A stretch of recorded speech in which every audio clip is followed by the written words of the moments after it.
Doctor صاحب ایک بھائی لکھتے ہیں کہ ان کے والد صاحب اور والدہ اور چھوٹا بھائی سفر سے واپس آ رہے تھے، بائک پہ تھے، راستے میں ایک جگہ پہ ٹرک کھڑا تھا اور شاید انہیں نظر نہیں آیا یا جو بھی ہوا، ان کا ایکسیڈنٹ ہوا، والد صاحب کی وہاں ڈیتھ ہو گئی، والدہ اور چھوٹا بھائی زخمی ہو گئے، بے ہوش ہو گئے۔ انہیں اس حادثے کے بارے میں کوئی پتہ نہیں ہے کہ غلطی کس کی ہے یا کون کس طرح سے یہ حادثہ پیش آیا۔ بہرحال والد صاحب کی ڈیتھ ہو گئی۔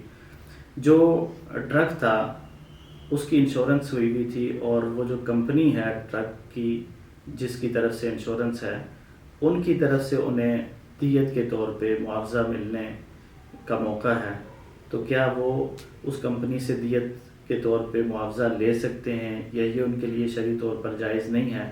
اس کا تعلق ٹرک کے ڈرائیور سے یا ٹرک کے مالک سے نہیں ہے، بلکہ ٹرک کی انشورنس کمپنی سے ہے، وہ ان کو جو بھی دے گی وہی دے گی۔ الحمدللہ والصلاة والسلام علی رسول اللہ، اما بعد۔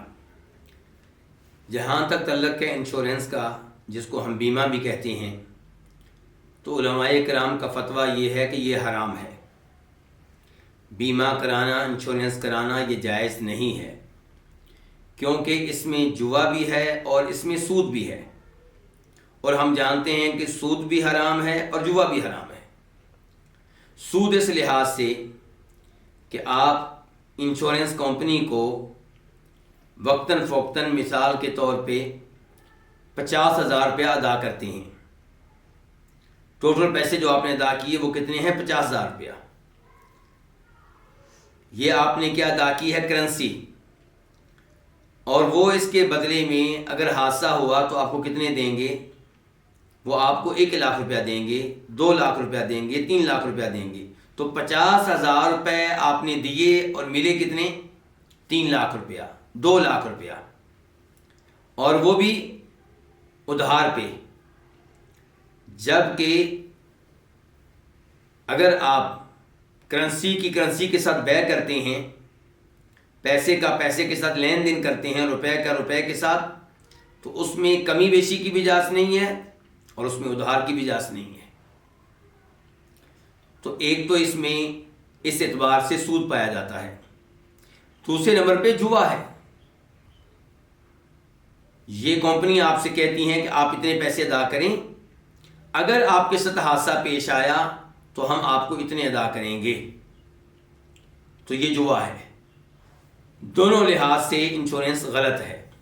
لیکن جو سوال پوچھا گیا ہے اس کے مطابق سوال پوچھنے والے نے انشورنس سے فائدہ نہیں اٹھانا، بلکہ سوال پوچھنے والے کے والد گرامی حادثے میں فوت ہوئے، اور حادثے میں سبب کیا تھا؟ ٹرک جو راستے میں کھڑا تھا۔ اب ٹرک کی انشورنس کی گئی تھی، تو جس کمپنی نے انشورنس کی تھی وہ معاوضہ ادا کرے گی۔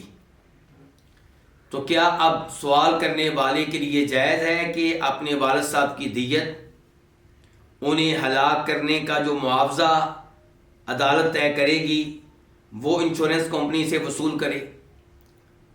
تو جواب یہ ہے کہ جب کوئی اس قسم کے حادثے میں فوت ہو جائے تو اسے اس پہ معاوضہ ملا کرتا ہے۔ وہ معاوضے، اس کے وارث اس معاوضے کے حقدار ہیں۔ انہوں نے یہ معاوضہ انہی سے لینا ہے جو قتل کا سبب بنے ہیں۔ اب وہ معاوضہ ادا کرنے والے معاوضہ کہاں سے دیتے ہیں، کدھر سے لے کر آتے ہیں؟ لینے والے کو اس سے کوئی غرض نہیں ہے، اس کے لیے یہ پیسے لینے جائز ہوں گے۔ میں آپ کو ایک مثال دے کر بات سمجھاتا ہوں۔ اگر کسی مسلمان کو کوئی عیسائی یا یہودی غلطی سے قتل کر دے، تو آپ جانتے ہیں کہ غلطی سے ہونے والے قتل پہ، قتل خطا پہ معاوضہ ملا کرتا ہے، دیت ملا کرتی ہے۔ اب یہ دیت کن سے لینی ہے؟ یہودی قاتل سے، عیسائی قاتل سے اور اس کے رشتہ داروں سے۔ اور ان کا جو کاروبار ہوتا ہے، ان کی جو تجارت ہوتی ہے، وہ عام طور پہ حرام امور پہ مشتمل ہوتی ہے۔ ممکن ہے کہ ان کا کاروبار ہو شراب بیچنے کا، ممکن ہے کہ انہوں نے سود سے پیسہ حاصل کیا ہو۔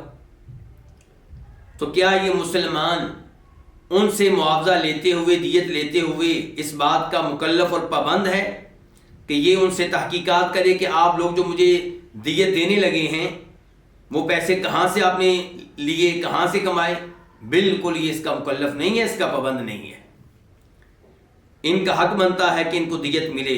دیت دینے والے کہاں سے دیتے ہیں اس کا لینے والے سے کوئی تعلق نہیں ہے. تو اس لیے یہ معاوضہ لے سکتے ہیں، چاہے وہ لوگ انشورنس کمپنی سے لے کر دیں. جہاں تک تعلق ہے اس بات کا کہ اچھی طرح یہ معلوم نہیں ہو سکا کہ ٹرک اس حادثے میں سبب ہے یا نہیں، تو یہ معاملہ ٹریفک پولیس کی طرف لوٹا دینا چاہیے، وہ طے کرے گی.